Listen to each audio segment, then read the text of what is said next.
As you'll remember, Will Robinson slipped away from the spaceship to try to repair the chariot, unaware that the renegade robot, programmed to obey only Dr. Smith's voice orders, was loose in the area.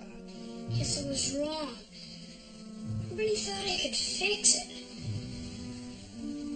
Oh, it's cold. I gotta get back to the ship. Why?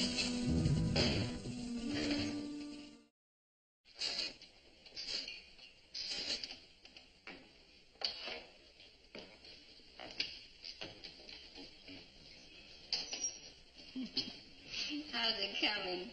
Pretty good.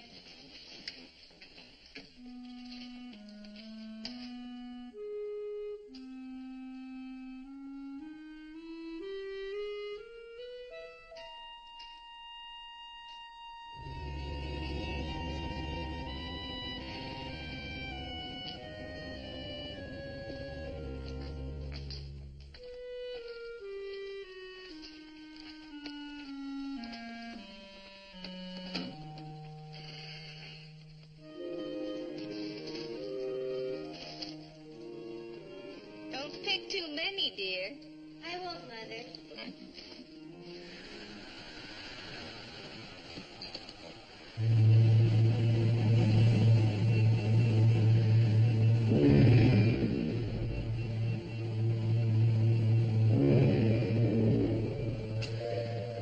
Look, That must be what the robot saw. No wonder the poor clunker had a nervous breakdown. That couldn't be. it is. A footprint. Not of a man. Of a something that walks on 2 feet. Only 5 times as big as anything we ever thought of as human. Giants. Oh, come on, Doc. Let's go. I don't want to leave the family alone a second longer than necessary.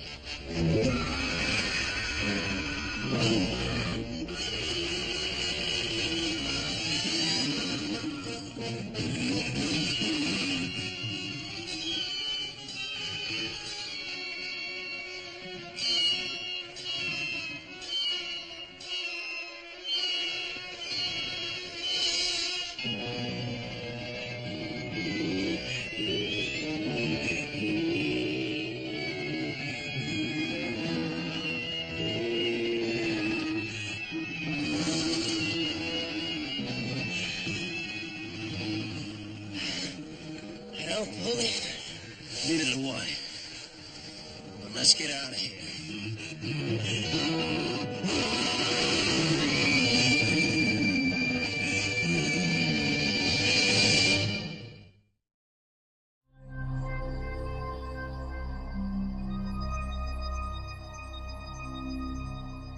I tossed and turned, unable to shake thoughts of the fearsome Cyclops from my mind.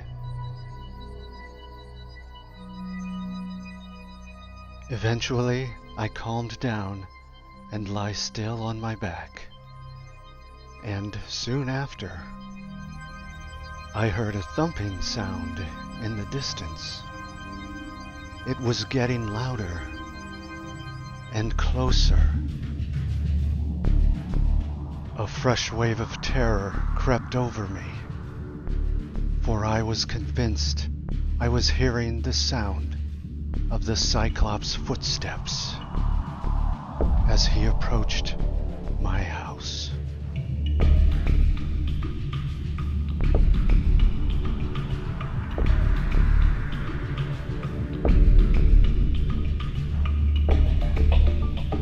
The beast had detected my presence and was tracking me.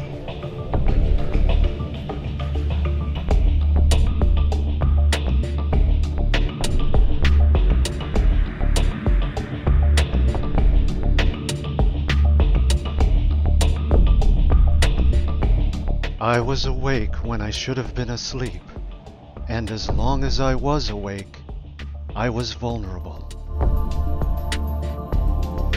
The monster had the power to shrink in size, allowing it to fit into the small places where its prey was hiding.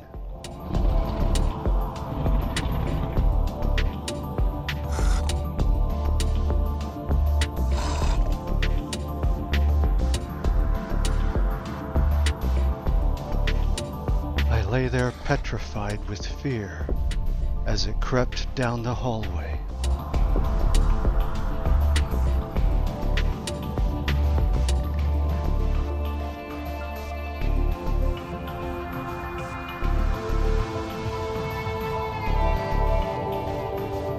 My brothers were fast asleep, and therefore safe from the monster.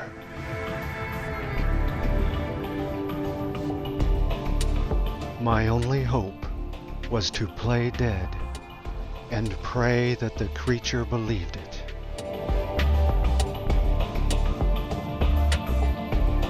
Braced for what I thought would be a horrible end, I repeated to myself over and over, "Be dead. Be dead." My heartbeat slowed to a crawl as my body grew cold and stiff.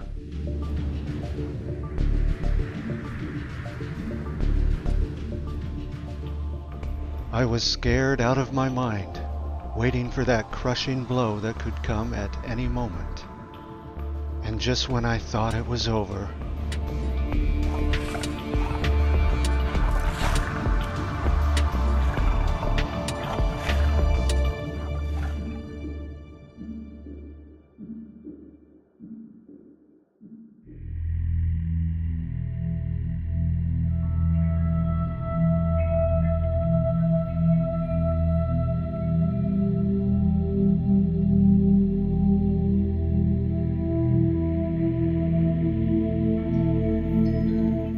eerie silence filled the room. My pulse had stopped and my body was cold,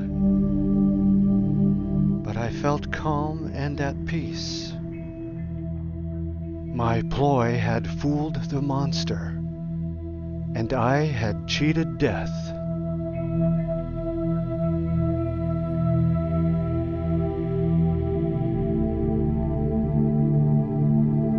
Then, just as it had happened a few weeks before during my kindergarten class, I felt the vibrations tingling in my toes. A warm and gentle sensation.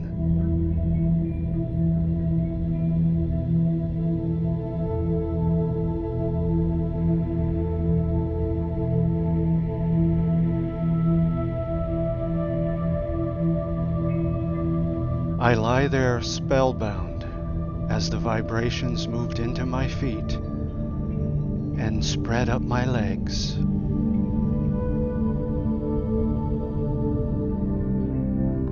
The warm buzzing sensation moved into my chest and spilled into my arms.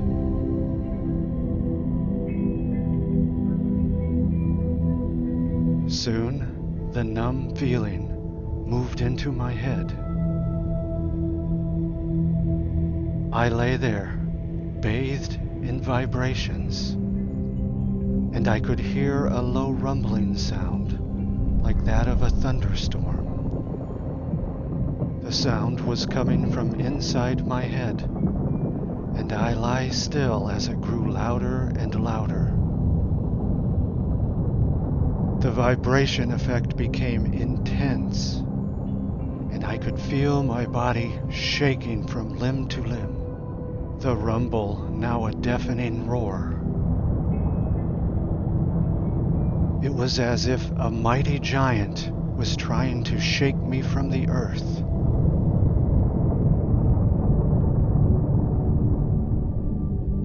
As quickly as it had begun, the rumbling sensation receded, the vibrations dissipating. Once again, The room grew eerily quiet as I lie there unmoving. I decided to get up and have a look around. I wanted to make sure the Cyclops was gone, and my brothers were safe. Everything seemed normal. My brothers were okay, and the monster was gone. My attention was drawn to my bed, and I turned around to have a look. What I saw confused and frightened me. There I was, lying on the bed. How could this be? I kneeled down to have a closer look and experienced the strangest sensation. I could feel myself lying on the bed as I kneeled beside it. I stood up, trying to comprehend what had happened. It seemed I had crossed the line. I had made myself dead for real. Fear and panic welled within me. I couldn't die now. I had a life to live. I couldn't leave my brothers and sister and mom and dad behind. I had to find a way to get back inside my body so that I could live again. I didn't feel dead. I felt alive. More alive than I had ever been. How could I be alive and yet dead? Questions filled my mind as I tried to understand what had happened. I studied my arms and legs. My whole body was glowing with a soft light. I held up my hand for a closer look, and I could see right through it. My panic subsided, replaced by a sense of déjà vu. I was filled with tranquility. Everything was going to be okay. My soul had stepped out for a short recess, and I could return to my body later. I felt the sky calling to me, as if I belonged there.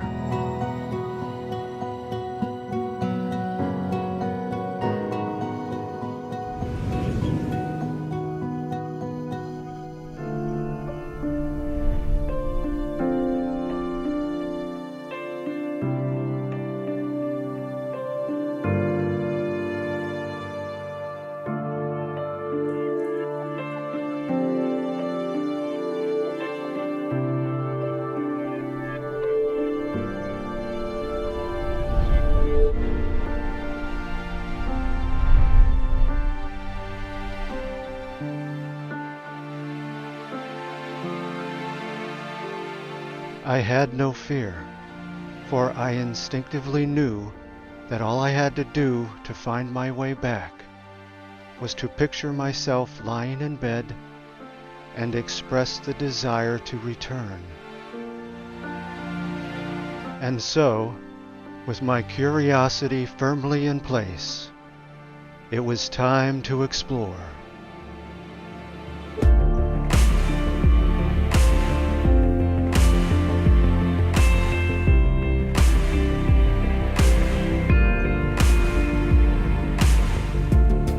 Flying was the most incredible experience I had ever had. Nothing else compared, and I did not want it to end.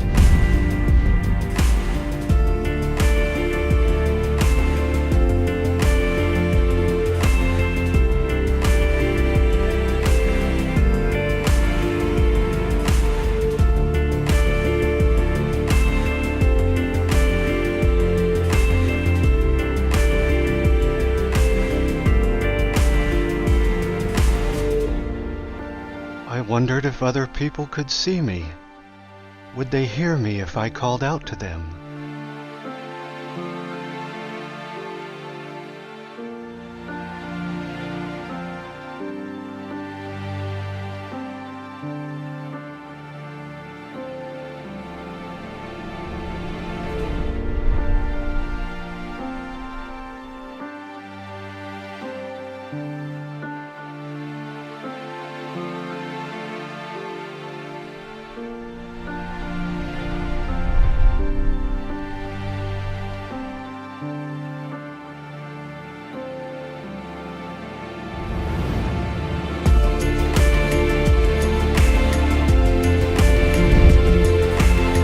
fast could I fly?